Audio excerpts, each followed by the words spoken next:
ever say, oh holy God, I pour out my praise on the one who never ceases to amaze. You are loving beyond measure, your presence is a treasure. I am seeking, you are oh consuming fire. I am your desire,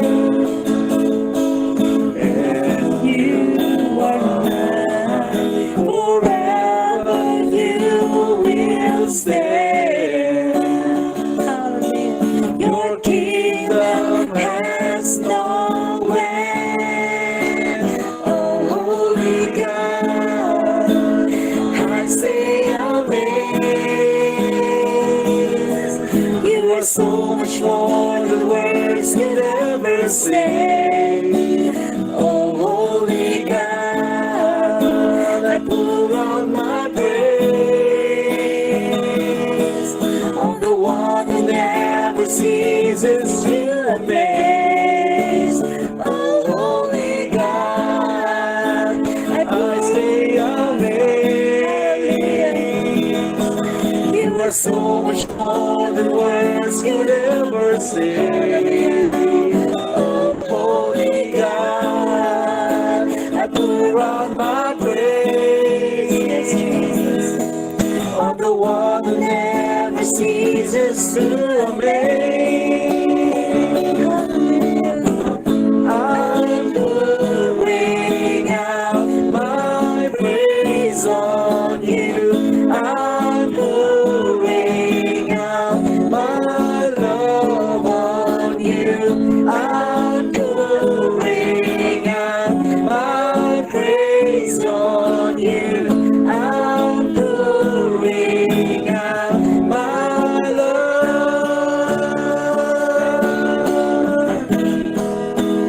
Oh, holy God, I say amazed. You are so much more than words can ever say. Oh, holy God, pour out my praise on the one who never ceases to amaze. Oh, holy God, I say amazed. You are so much more than words could ever say. Oh, holy God, I pour out my praise on the one who never ceases to amaze. I'm pouring out my praise on you. I'm pouring out my love on you. I'm pouring out my praise on you. I'm pouring out my love.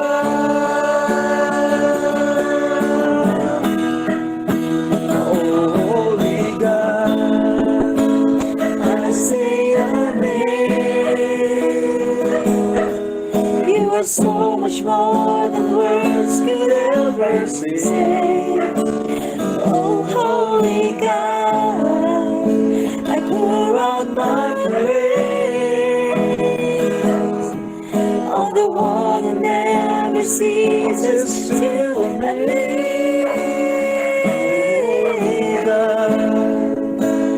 I stay amazed, oh, stay amazed.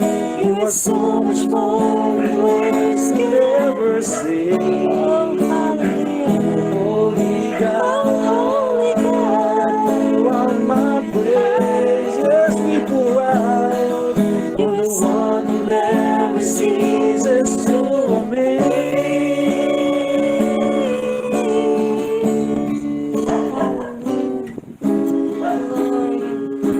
Oh, Jesus.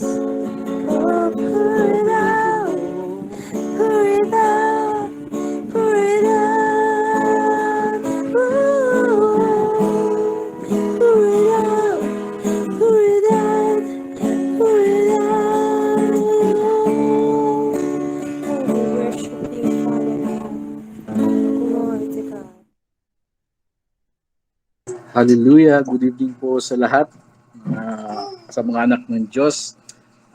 Again po, I'm inviting you all for this Saturday, this coming Saturday, November 27, for our prayer chain.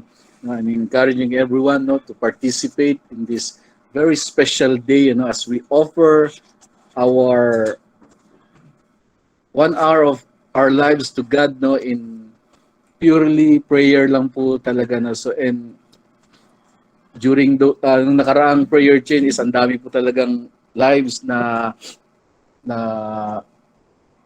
karoon ng magandang impact doon sa prayer chain na yun, no? Ang daming nakaranas ng mga testimonies, at daming nakaranas ng healing, answered prayer, no? Amen. So again, I'm encouraging everyone, to please send their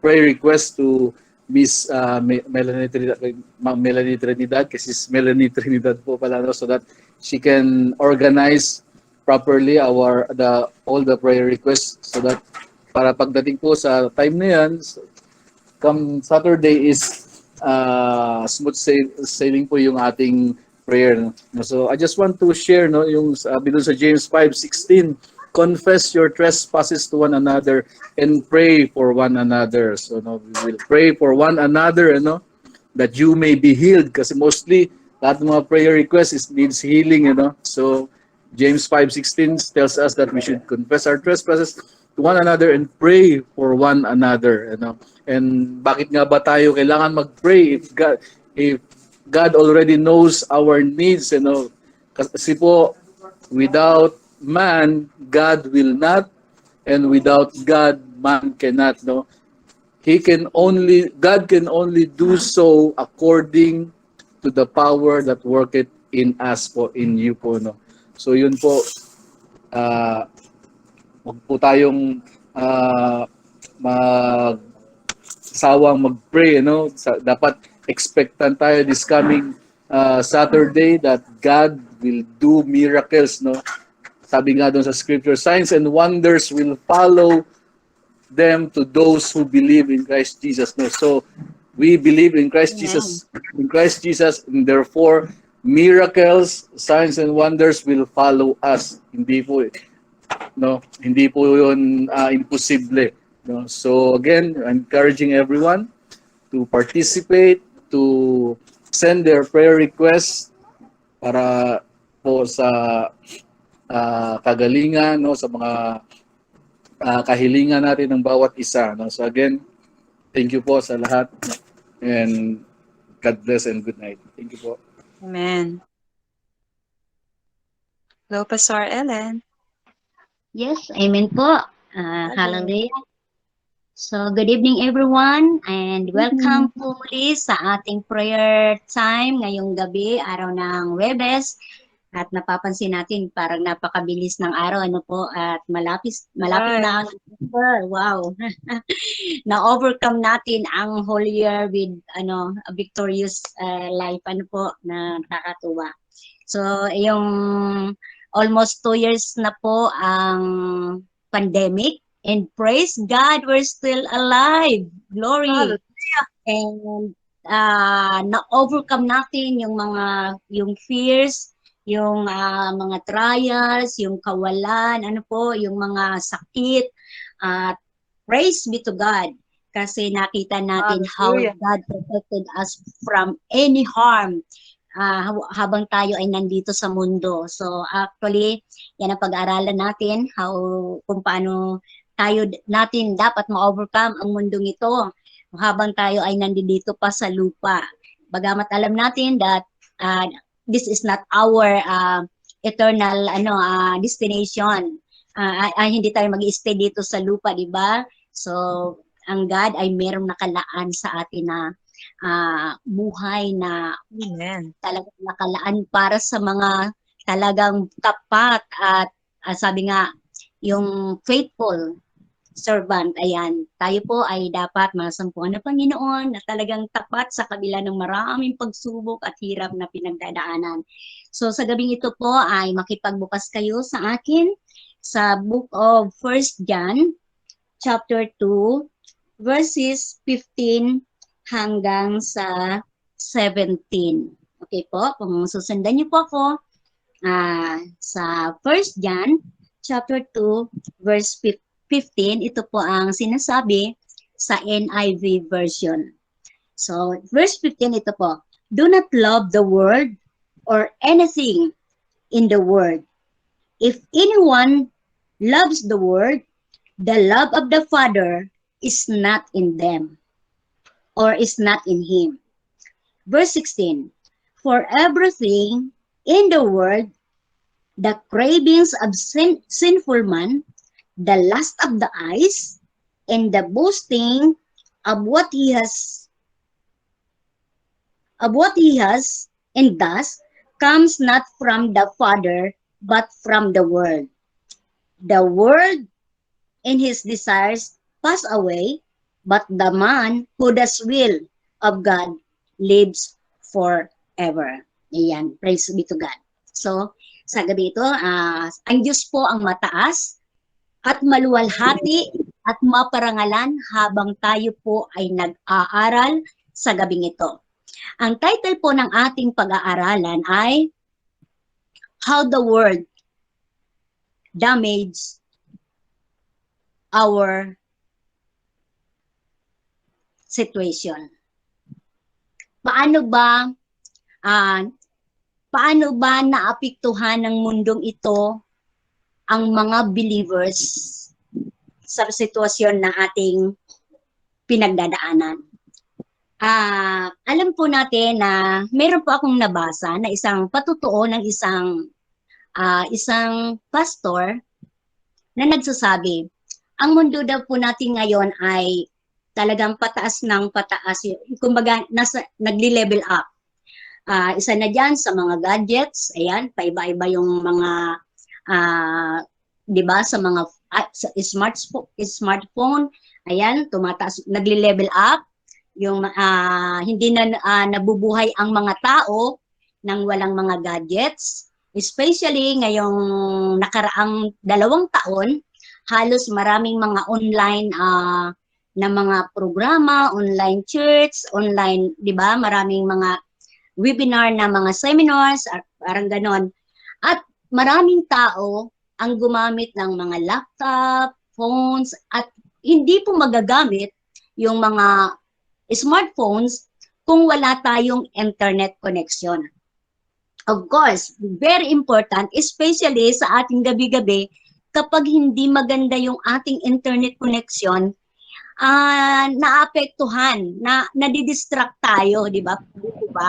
Nadidistract ang ating mga pag-aaral ng Word of God, di ba? Kasi hindi natin uunawaan, hindi na malinaw sa ating pandinig yung mga pastor na nangangaral sa ating gabi-gabi na pag-aaral. So ngayon, sa ating pag-aaral po, si John ay sumulat. Ito ay para sa mga, choppy po ba? Malinaw po ba? Parang malinaw naman po. Choppy po, Pastor. Malinaw po, Pastor. Rejoin kaya kayo. Okay po, okay.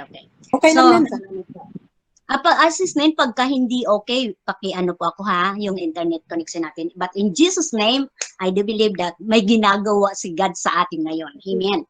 So, yung nabadamage, yung ating, nadidistract tayo kapag hindi maganda yung internet connection.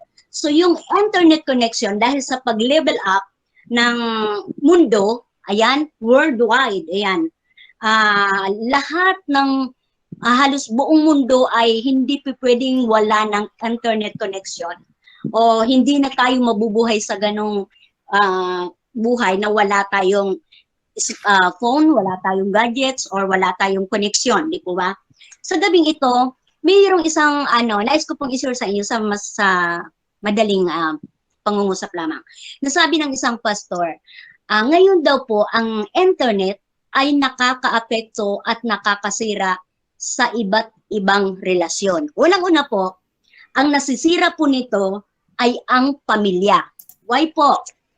Kung ating pong pag-aaralan itong ating kung ating sisiya sa atin po Sabi po kasi dito, do not love the world or anything in the world. Ano po ba? Nandito tayo sa mundo at talagang gusto natin kung anong meron ang mundo ay maranasan natin.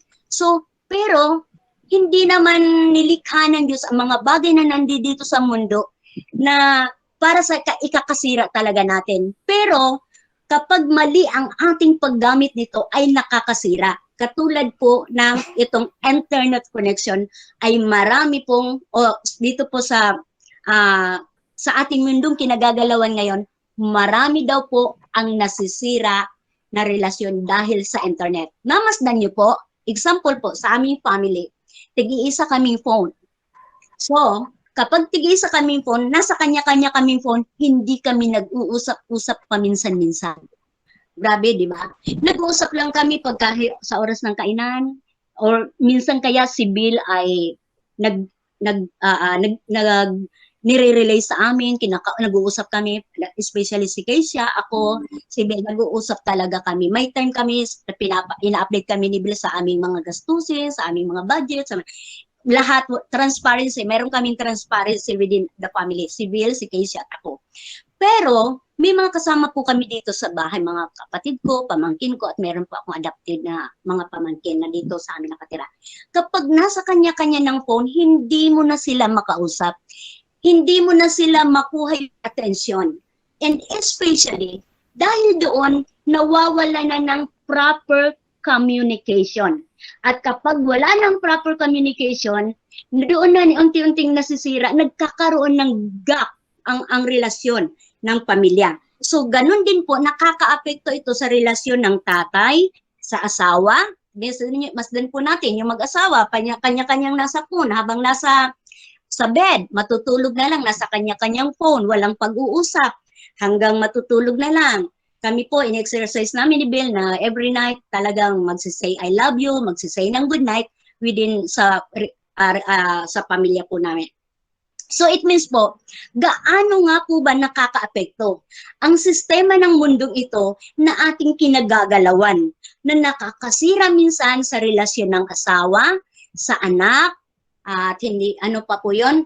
Ang iba na walang internet connection, dito po sa amin, may mga experiences kami ng mga kabataan na lumalaya sa madaling araw para makikonnect sa peso wifi. So, alam niyo po, merong mga kaibigan akong pastor na yung mga anak nila na naggagabihan, naabot ng ilang oras sa mga internet peso wifi. So, it means, nasisira ang relasyon ng nanay sa anak, yung anak, kailan lang po mayroong nagpakamatay na isang batang babae sa edad po na 16 years old. At isa sa pamilya, maging sa kaibigan, hindi po nalaman kung ano ang dahilan bakit ang batang itong babae sa edad na 16 years old ay nagtali ng lubid sa liig at itinali sa likod ng bahay na merong puno habang wala ang mga kapamilya. Why? Because marami po ngayong pamilya ang wala na pong pag-uusap at naaabala sa maraming gawain sa kapaligiran natin dito sa mundo. Ang sabi po dito, bakit nga ba nakaka-epekto itong mundo sa ating Christian life, especially sa ating Christian life? Bakit? May time pa ba tayo mag-devotion? Praise God, because we have every night na prayer time. I really appreciated our gabi-gabi na prayer time na nakakapag-boast ng spiritual na buhay ito. At lalo tayong napapalapit sa ating Panginoon. Kaya meron tayo ditong sinabi si Paul na, do not love the world. Bakit wag nating ibigin yung mga mundong na nandito sa ibabaw ng mundo? Hindi masama na tayo magkamit ng mga bagay na nandito sa mundo. Pero yung ibigin natin ang mga bagay na nandito sa sanlibutan na nakakaapekto sa kung anong meron tayong dapat maayos na relasyon, lalo na sa pamilya, lalo na relasyon natin sa Panginoon, lalo na relasyon natin sa ating kapwa, dapat ito po ay napipreserve, napapangalagaan. So yun po ang nais ng Panginoon sa atin na ito ay ipinapahiwatig sa atin na dapat tayo maging matalino. Why? Merong tatlong bagay na problema dito sa ipinakita ni John na ang isang believer ang isang mananampalataya ay dapat po maging wise. Ano po, maging wise na maging matalino tayo. How do we use, kung paano ba natin ginagamit kung anong mga meron tayo na mga blessing na ibinigay at ipinagkatiwala sa atin ng ating Panginoon. Number one, na ginagamit ng kaaway para ang isang Kristiyano, ito po ay individual. Individual po ito na gumagawa ang kaaway para tayo ay mapalayo sa ating Panginoon at maapektuhan, magkaroon ng damage yung ating relasyon sa Panginoon, ang ating relasyon sa ating mahal sa buhay, ang ating relasyon sa ating neighbor, di ba? So, number one po, itong the lust of the flesh. Ano po ba itong lust of the flesh? Ito pong lust of the flesh na binanggit po ni John, sabi yung rest of the it means flesh, something that opposes God in six sinful gratification. Ito po yung ang rest of the flesh kapag dito tayo nahulog at nawala tayo doon sa daan ng na tayo ay yung ito nating mapulong full desire na, ayan, ano po ba ito? Ang lust of the flesh, kung yung nakakapagbigay ng gratification sa iyong physical desire. Halimbawa, sa mga nangyayari ngayon, hindi naman lingid sa atin, may asawa na, naghahanap iba, nagkakaroon ng relasyon dahil sa paggamit ng makipag-communicate sa ibang bansa. Nasisira ang relasyon dahil sa naghahanap pa ng iba. It means, ang isang tao na naghahanap pa ng iba, halimbawa may asawa na naghahanap pa ng iba, sa yung tawag na lust of the flesh, na bagamat napupuno na yung pangangailangan niya physically, naghahanap pa ng more. Ayan. Ito yung offer ni Satan na huwag makonto ang isang tao sa sitwasyon na kanyang kinalalagyan, kaya siya ay naghahanap pa. Ayan, naghahanap pa. Dapat maging maingat po tayo na huwag tayong mahulog dito sa isang problema na pwedeng kalagyan o kahulugan ng isang tao na yung the lust of the flesh. Yung mabigyan ng sinful nature. Ayan. Ang isang Kristiyano na kay Kristo na, may panganib pa rin doon sa sinful nature. Mahulog na magkasala. Mahulog sa kasalanan. Bakit ko ito nasasabi? Based on my experience, ayan, nung ako po ay hulog, ito po ay dahil sa alam ko ng kasalanan, pero hindi ko nagawang iwasan. Ayan, nag-give in pa rin ako.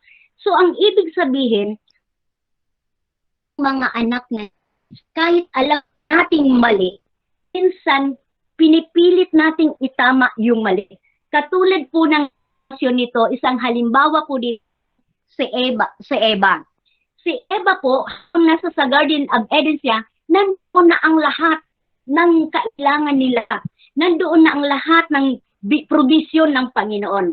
Pero, dahil mayroong tinukso siya ng ahas, ayan, ng serpent, at nakita doon sa isang puno, yung napakagandang bunga ng puno, na magbibigay sa kanyang karunungan tungkol sa kaalaman tungkol sa mabuti at masama, di ba? At ang sabi doon, ang sabi ni Satan, nung serpent, kapag kinain mo ito, magiging kagaya ka ng Diyos. Wow! So, madaling sabi, itong si Eva ay nahulog doon sa yung lust of the flesh. Ay, masarap nga naman yung kainin. Ayan. Sa tingin ko, masarap nga itong masubukan nga. Ayan. Ang isang tao mahilig sumubok. Kaya minsan nahuhulog sa kasalanan. Dapat po iwasan. Ang sabi dito, do not love the world or anything in the world. If anyone loves the world, the love of Father for everything in the world that cravings of sinful man, ayan, yung pagnanais na mabigyan yung gratification, yung mapangailangan ng laman. Ito yung yung last of the flesh. Delikado. Maging maingat po tayo na baka mamaya, ay okay lang naman to, wala namang nakakakita. Ayan, maging maingat po because God knows everything. Wala tayong maitatago sa ating Panginoon. Hindi ko gaanong ma-elaborate. Pero, number 2, dapat itong problema po sa lust of the eyes. Ayan, lust of the eyes. Actually, ito pong lust of the flesh, lust of the eyes, andoon ito, pumapasok doon sa Genesis chapter 3, nung si Eva po ay tinukso po ng serpent. Ayan, na pinakita talaga. At nag-desire din itong nag-desire itong si Eva, na oo nga naman, masarap sigurong maging kagaya ng Diyos. Wow, di ba? Minsan tayo po ay nalilinlang ng mga bagay na kahit sa tingin natin maliit na bagay lamang, pero kapag hindi tayo naging aware, yung mga bagay na nakikita natin, isang halimbawa na lang po, meron pang nagpatuto na nasisira yung kanilang budget. Ayan. Dahil po sa katitingin sa Shopee, Lazada, online, actually, isa ako doon. Ayan, sabi ko nga, Lord, tingin kasi ako ng tingin. Yung last of the eyes, wow, ang ganda ng bag na ito. Ang ganda ng damit na ito. Ang ganda, maraming offer, buy one take one sa SNR. Ang mga malls may mga ano tawag dito, sales. Yung mga nakikita natin na nakaka-attract sa ating mga paningin na kung minsan nakakasira ng ating budget, di ba? So, makikita natin, this is the lust of the flesh na hindi natin kailangan, pero dahil sa tayo ay nagandahan, tayo ay na-attract, na minsan ito yung nagiging sani ng pag-aaway ng mag-asawa. Oo, wala tayo ngayon tuloy budget kasi naibili na ng hindi naman talaga kailangan. Wow. So sa amin pong mag-asawa, meron po kaming monthly budget. Hindi kami pwedeng mag-exist doon. Maliban na lamang kung meron po talagang mga unexpected, halimbawa emergency.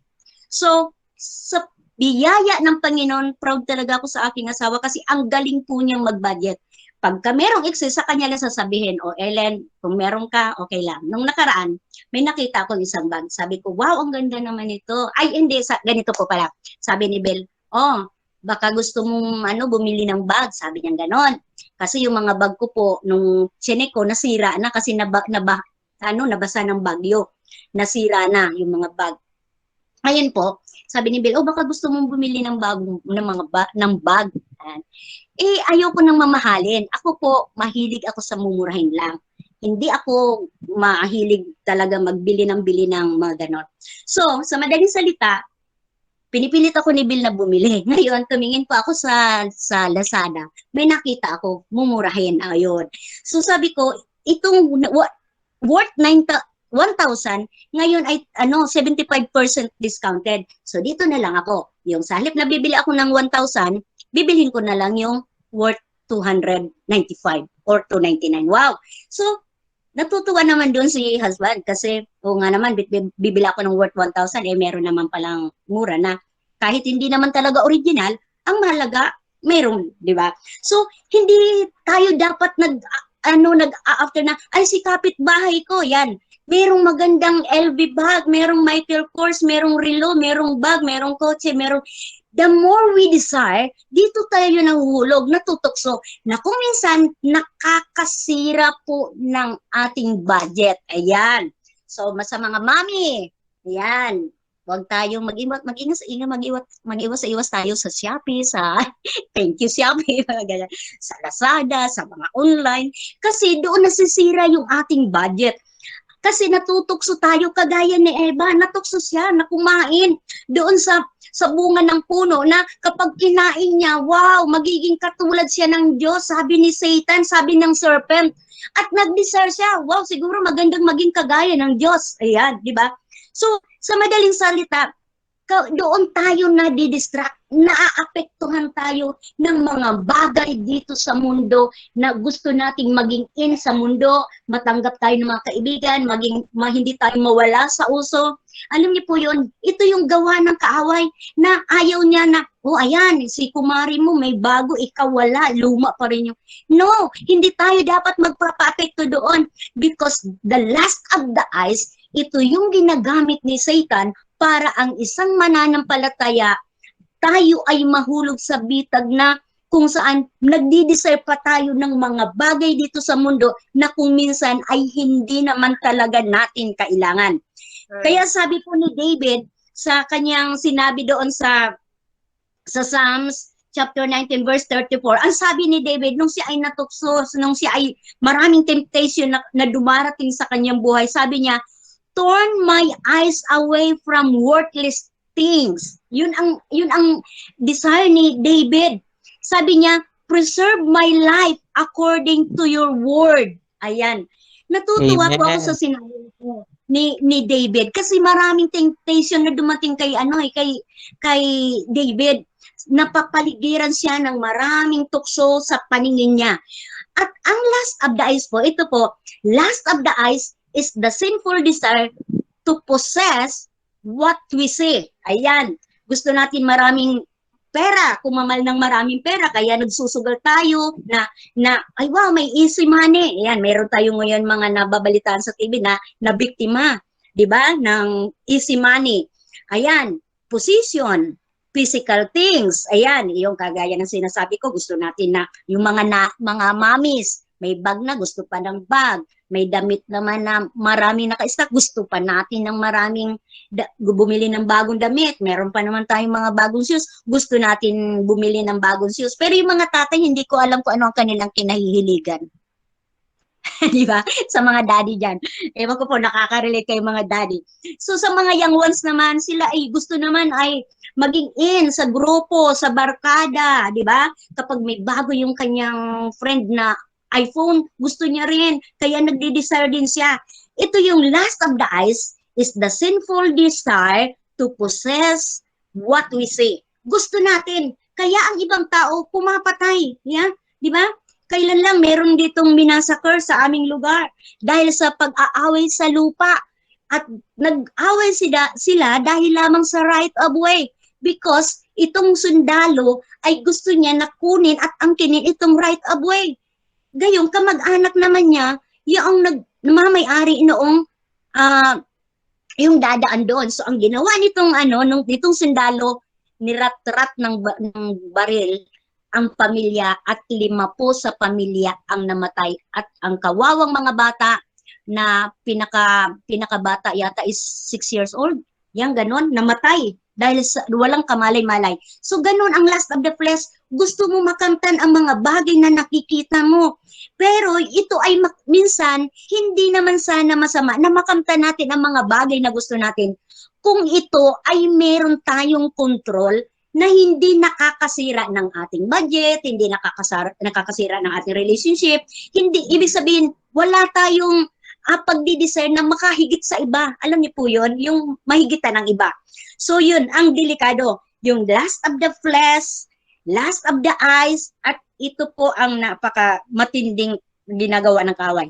Ayan, sorry po. Kaya ang sabi sa Exodus chapter 20:17, under the lust of the eyes, kaya ang sabi doon ni sa 10 utos, di ba kasama yan doon, you shall not covet. Ayan, isa yan sa utos sa 10 commandments na huwag ka nang mag-imbot, huwag mo nang hangarin, huwag mo nang pag-interesan. Ayan, pagnasaan. Ayan, yung salitang pagnasaan, yung asawa, di ba? Ang asawa o yung servant o yung mga bagay na meron ang iyong kapitbahay, sabi doon. So, yun yung danger. It is the command of God na you shall not covet. Huwag tayong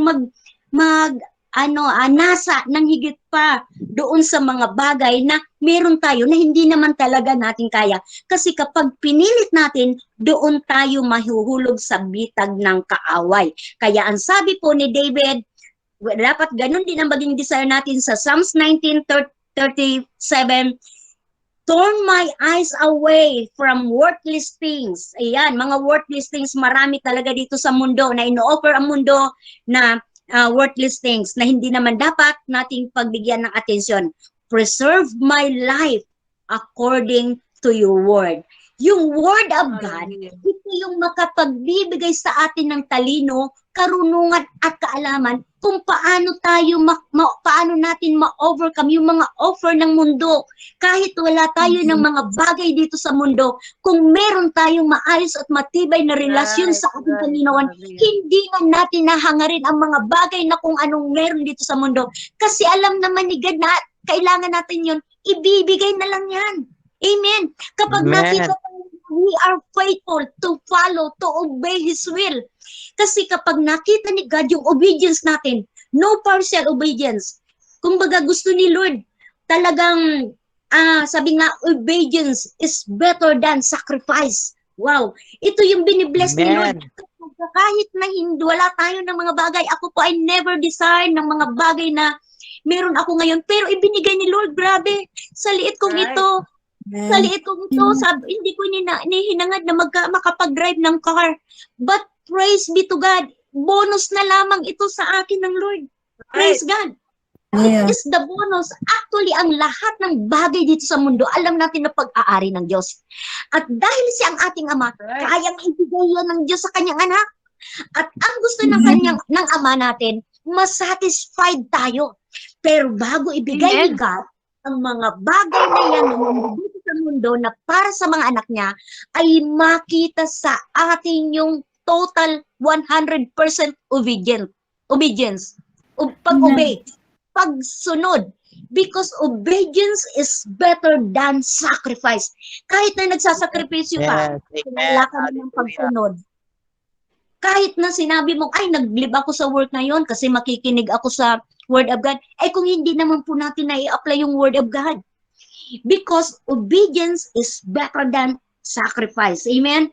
So ito yung nais ng Diyos sa atin.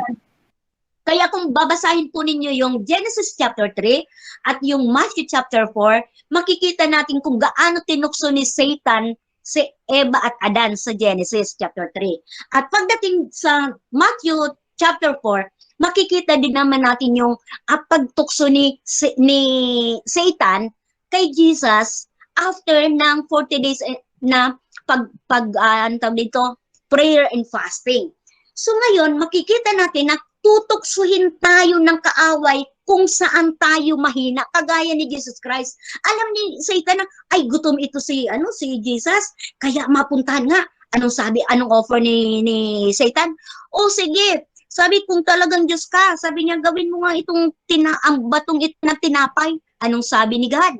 Hindi lamang sa tinapay nabubuhay ang tao, kundi sa bawat salitang namumutawi mula sa bibig ng Diyos. Amen po. Hallelujah. Kailangan natin meron tayong panlaban kay Satan. Kapag naisip natin na natutokso na tayo, panghawakan na natin yung word of God na naririnig natin gabi-gabi. Upang hindi tayo mahulog. And lastly, sabi niya, the pride of life. Yan. Ano ba itong pride of life? Itong pride of life na ito na yung pinagsama na yung the lust of the flesh and the lust of the eyes. Itong pride of life, gusto mo na, wow, kagaya ni Eva. Aba, magiging kagaya daw ako ng Diyos. Masubukan ngang kumain para maging kagaya ako ng Diyos. Wow. So, kapag nag-desire tayo ng higit sa ating kakayanan, gusto nating makamta ng isang bagay para maipagyabang, maipagmalaki na ako ito, wow, magiging kagaya ng Diyos. Diba? Nag-desire sa Eva na mamaranasan yung pagiging kagaya ng Diyos. Sa atin din po, sa sitwasyon natin ngayon, habang tayo ay nasa mundo, nandito tayo sa sanlibutan, ang sabi ni John, iwasan natin na ibigin ang mga bagay na nandito sa sanlibutan. Sapagkat ang mga umiibig sa mga bagay na nandito sa sanlibutan, wala sa kanya ang pag-ibig ng Diyos. Why?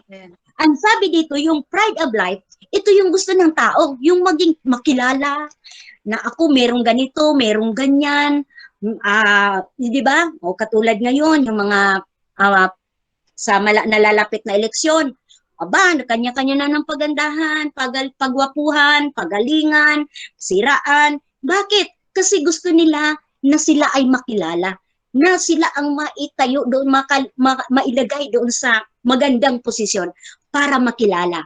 Yung the pride of life, ito yung delikado at ito ang attitude ni Satan. Yung pride of life, na ibig sabihin, I am the powerful, ayan, di ba?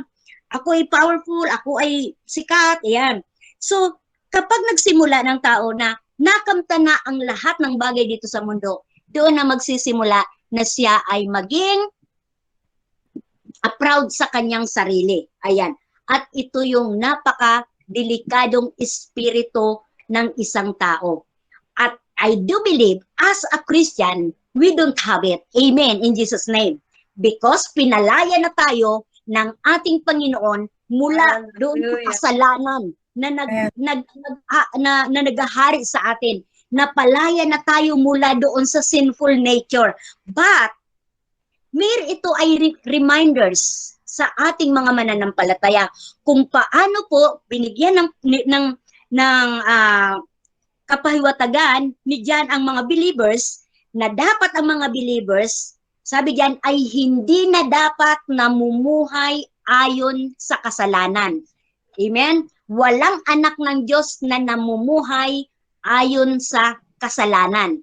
Kasi kung tayo ay namumuhay sa kasalanan, tapos sinasabi natin that we are professing that we are Christian, follower of Christ, obedient to Christ, but we are living on the sinful way.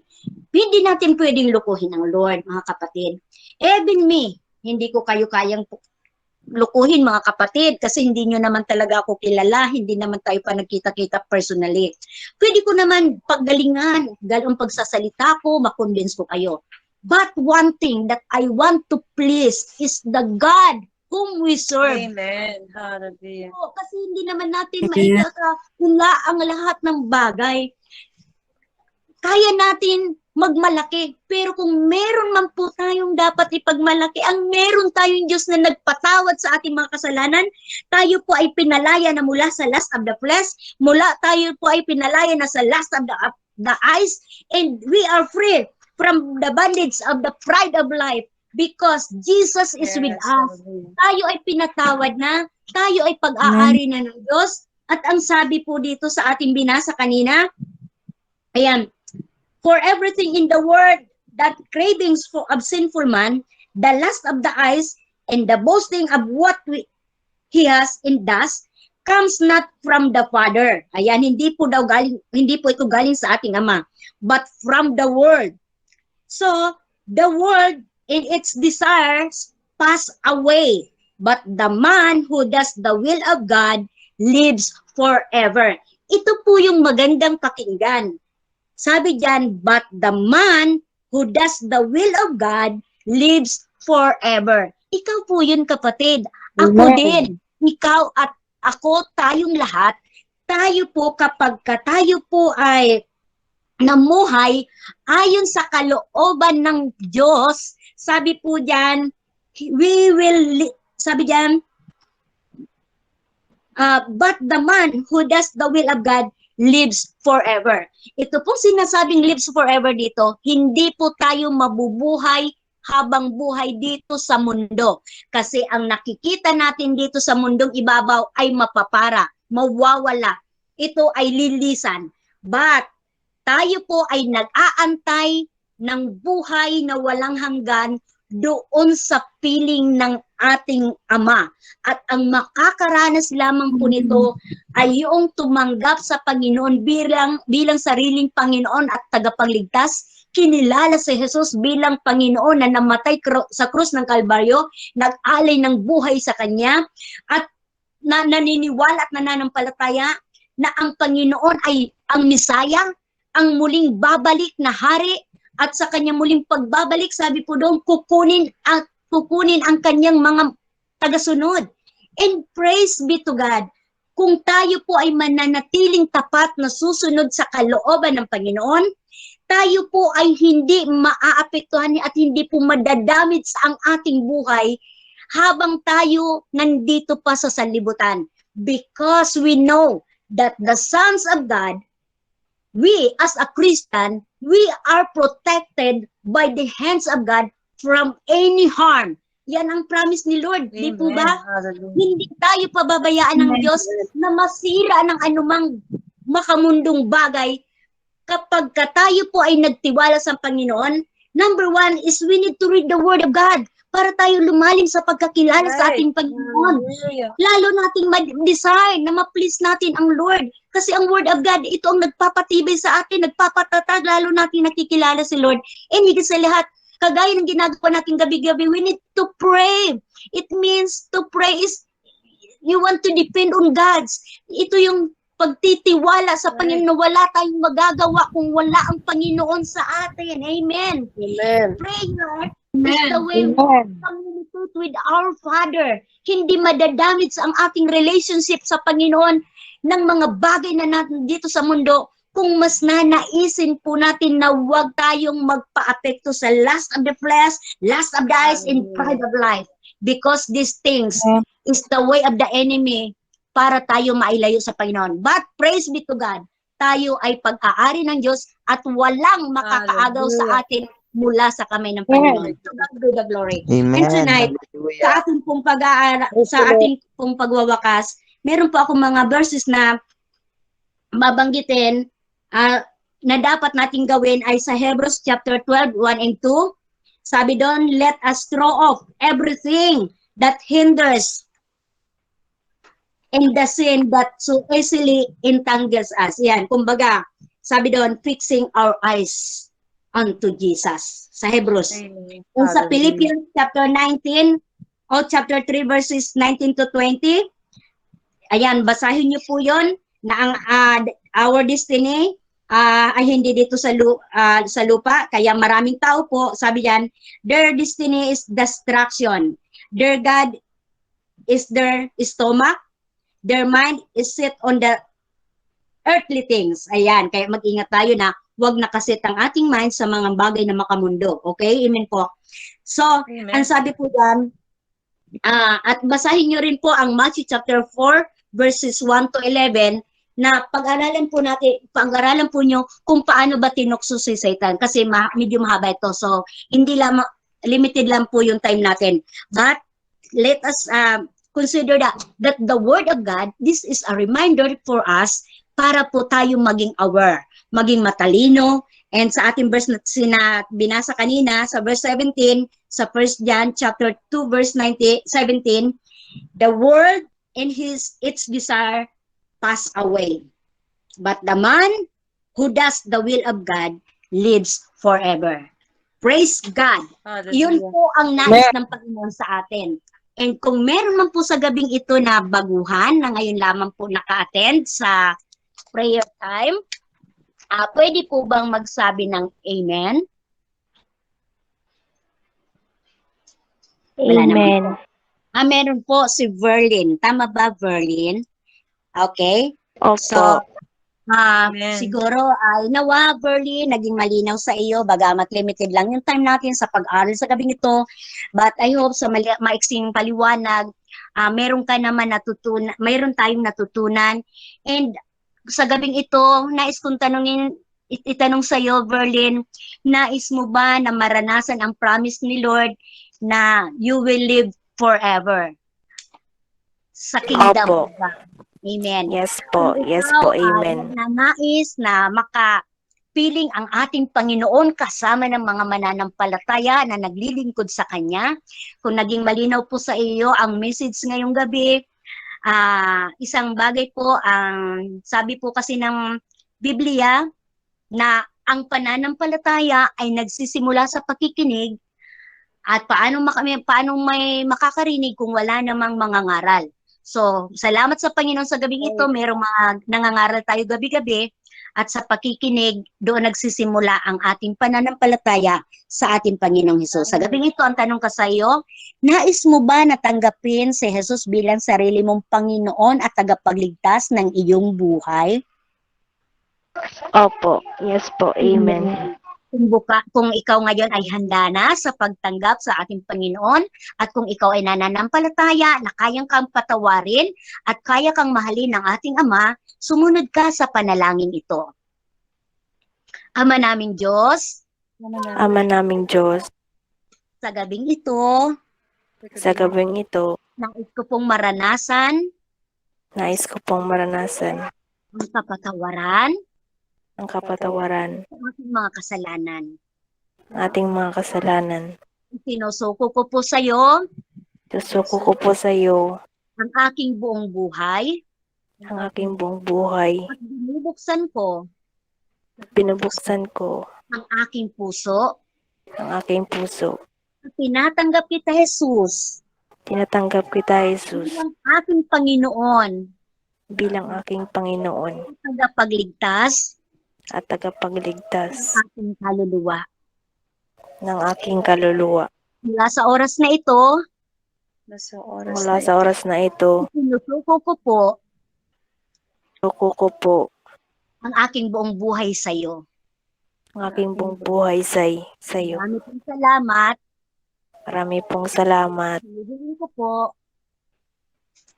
Nining ko ang po banal na Espiritu ang banal na Espiritu na siyang maghari na siyang maghari at manguna sa aking at buhay manguna sa aking buhay upang maging matagumpay upang maging matagumpay. bawat araw. Salamat po Salamat po sa kapatawaran, sa kapatawaran, pag-ibig, pag-ibig, at sa pagtanggap mo sa akin bilang sa iyong anak. pagtambak mo sa akin bilang iyong anak. Salamat po Salamat sa po pangalan ni Jesus. sa pangalan ni Jesus. Amen. Congratulations, Sis Aberlin. Ang ginawa mo sa gabing ito ay alam ng Panginoon. Ang sabi sa 1 John 1:12, ang sino bang tumanggap sa Kanya ay binigyan niya na ng karapatang maging anak ng Diyos. Ikaw ngayon ay kabilang na mga anak ng Diyos na pwedeng magmana ng buhay na walang hanggan doon sa piling ng Ama. Kasama si Jesus sa kalangitan. Amen. Excited ka ba, sis? Wow. Hallelujah. Praise God.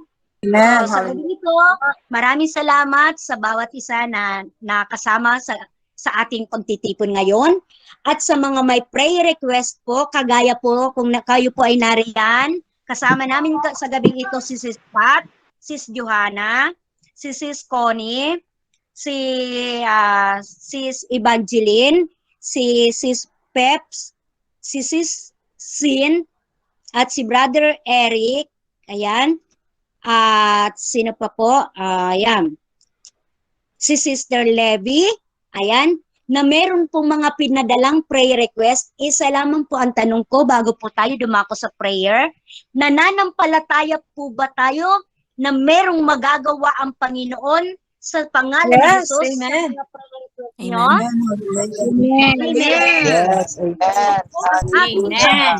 Praise God. Hallelujah. Sabi po ni Jesus, sabi po ni Jesus kay Bartimeus, ang sabi po ng Panginoong Jesus, ano ang nais kong gawin sa iyo?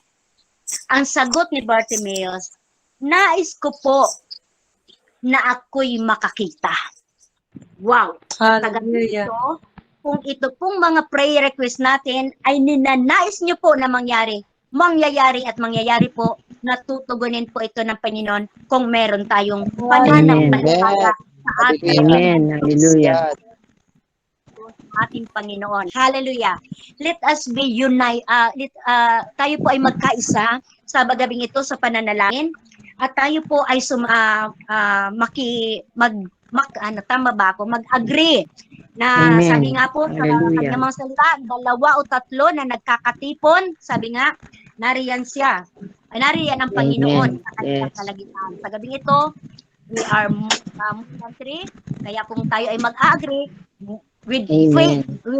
faith Alam kong merong magagawa ang Panginoon. Glory to God. Let us pray. Hallelujah. Father Yes, God, Lord. sa Hallelujah. buhay Panginoon ni Sister Pat, ni Hallelujah. Sister Joanna, ni Sis Connie, ni Sis Evangeline, ni Zizen, ni Sis Pep, Panginoon, ni Brother Eric, ni Sister Levy. Lord. Lord, Yes, ang mga amen. bigkas Hallelujah. nila sa prayer request, hindi ko kailangang isa-isahin dahil Yes, bago Lord. man ito sabihin sa prayer time at bago ito tinipe sa prayer list, alam ko po, Panginoon, nababatid mo na at nakikita na ang kanilang Yes, sitwasyon. Lord. At Hallelujah. Yes, Ama, Lord. sa pangalan ni Jesus, Amen. ay meron ng nakalaan, nakatubunan Yes, sa Jesus. hallelujah. Yes, Lord. Panginoon pa Hallelujah. lamang Amen. kakaisa at nananampalataya Yes, sa Lord. Amen. sa pangalan ni Jesus na aming In the name of Panginoon at Yes, tagapagligtas. Lord. Ama, sa Hallelujah. pangalan ni Jesus ngayon pa lamang, ang lahat na Amen. nasulat Yes, din Lord. sa prayer request ng mga pangalan na Yes, Lord. Amen. hindi na po Oh, Panginoon Hallelujah. tinugon. Papakita ng mga mahimalang bagay sa mga kapatid kong ito. Na yes, Panginoon oh mo na God, in the bawat name of nais Jesus. ng kanilang Oh, puso, para na sapagkat anong ang aming mga inisip ay batid mo na. Bago pa man bigkasin ng aming mga labi, alam mo na ito ang kailangan namin. At ito ang nais namin. Yes, Lord. Panginoon, sa Amen. pangalan ni Jesus, Ama, in the name of Jesus, we come Yes, before Lord. your throne in the name of Jesus. Hallelujah. Pagod kami sa iyo, Ama, sa gabing ito, na tinugon mo na, Panginoon, ang aming mga prayer request in the name of Jesus. Thank Lord. you, God, for the Hallelujah. healing. Thank you, God, sa katubunan proteksyon, sa magpa-flight, Lord. Panginoon. So, sa mga magbo-board exam, sa may mga pangangailangan, sa mga may sakit at Lord. karamdaman, at natanggap na Lord. nila ang Hallelujah. katubunan ngayon pa lamang, Ama, sa Amen. pangalan ni Yes, Lord. Jesus. O Siandaralababasyakandagan, sa mga prayer, Panginoon, yung Hallelujah. mag-take ng board exam, nakatak ngayon pa lamang, Lord, inihanda mo na ang karunungan at kalaman, Panginoon, ay ito na ay naipasalama. Sa mga may sakit at karamdaman, thank you, God, na pinagaling mo na. Sa mga magta-travel, Panginoon, sila Amen. ay Hallelujah. protektado mo na. In Jesus' name. At doon po, Panginoon, sa mga Yes, mga Lord. may mga katanungan, nahihirapan, Panginoon, sa kanyang kaisipan, sa mga plano at desisyon, Panginoon, sa mga relasyon, Hallelujah. na nagnanais ng karunungan at kaalaman. Lord, ibinigay mo na ito sa kanila, Panginoon, kay Brother Lawrence, in Jesus' name. Tutulungan mo siya at puprotektahan Yes, Lord. Hallelujah. at bibigyan sa Panginoon ng wisdom, ng lakas, at ng good health, Panginoon. Hallelujah. Thank you, God. Thank you so much, Lord. Ngayon pa lamang, Panginoon, pinapasalamatan ka na namin dahil ang mga pangalan na aming binanggit, Lord God, na nag-send ng prayer request ay iyon ang tinugon. Darating yung araw ng bukas, Lord, na sila ay Yes, Lord. magpapatuto Amen. at magpapatunay kung gaano ka-powerful ang Amen. Diyos na aming Hallelujah. tinatawagan.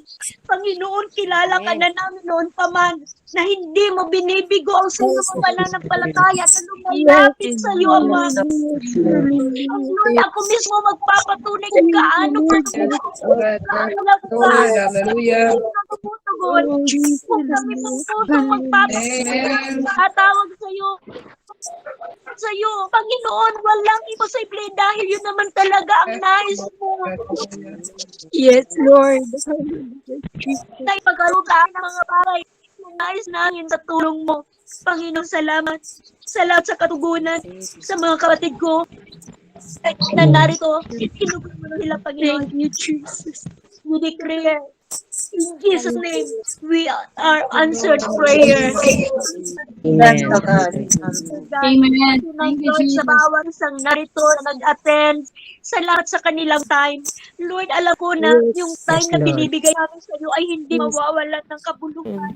Salamat, God, sa bawat isang narito na nag-isip sa internet connection. Salamat sa kapatid ko ngayon narito. Pagkalubay kami ng karunungan at kalamang paano ma-overcome ang mga gawa ng kaaway na ma-preserve ang aming pananampalataya, ang aming buhay spiritual habang kami nandito sa sanlibutan. Lord, thank you God for the divine health ng bawat miyembro ng prayer time na ito. Sa bawat mga miyembro ng prayer time, Lord, may mga family kami na hindi paligtas pero gagawa ka, Panginoon, ng paraan para maligtas din Yes, sila at Lord. mapasama namin sa piling mo, Ama, na darating ang panahon sa muli mong pagdating, sama-sama kami sasalubong sa iyo at magdiriwang sa kaharian Yes, Lord. Yes. na magsasamba sa iyo, Panginoon, habang buhay. And thank you, God, sa mga kapatid ko na pinagkalubanan mo na sila ng mga pambayad sa mga bayarin, sa mga pambayad sa bahay, sa ilaw, Yes, Lord. sa mga loans, sa sasakyan, sa mga Lord. Hallelujah. pangangailangan financing, o God, ipinagkaloob mo na ito at sa mga utang, Panginoon namin, Lord, mababayaran namin ito in Jesus' name. Lord, hindi mo hayaan na kami ay mababaon sa utang. Kaya Lumay mo at mapalaya kami sa anumang mga pagkapautang. At sa mga walang trabaho, kakaluban mo at mayroon ka nang nakahanda, Panginoon, para sa kanila. At sa aming spiritual na buhay, Lord, lalo pa kaming tumimbay, lalo ka pa naming makilala, mag-mature kami. And thank you so much. At sa mga patira namin na hindi pa man nila nasabi kanilang mga prayer request, Lord, alam mo na ang bawat tibok ng kanilang puso, ng kanilang isipan, Panginoon, batid na batid mo. At kung kami may pananampalataya, magtitiwala sa iyo, alam namin, Lord, na hindi pa man namin ito hihingin. Ipagkakaloob mo na, Ama, sapagkat mahal mo kami. Kami ay special sa iyo. Hindi mo na kami ay laging iiyak, hindi mo nais kami ay maging broken, hindi mo nais kami ay mawasak, hindi mo nais kami, Panginoon, ay maging talunan, because we are more than conquerors. Oh, hallelujah!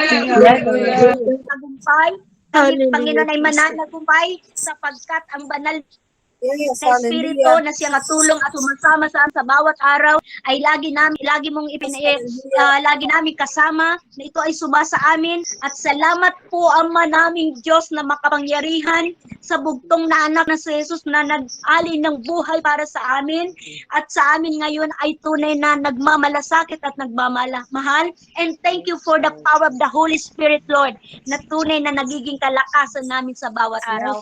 Purihin ka, Panginoon. Hallelujah. Thank you for the answers prayer. My brothers and sisters tonight, and oh Lord, the admin of this prayer meeting, and bless your the pastors, oh God, who are with us tonight, Lord, and all of my brethren tonight, Lord, we expect more blessing upon blessing in the name of Jesus. We love you, we give you praise, and we give thanks. This is our prayer in the mighty name of Jesus. Amen. Amen. Hallelujah. Pastor Aileen, God bless. Brother Al, Pastora. we did you.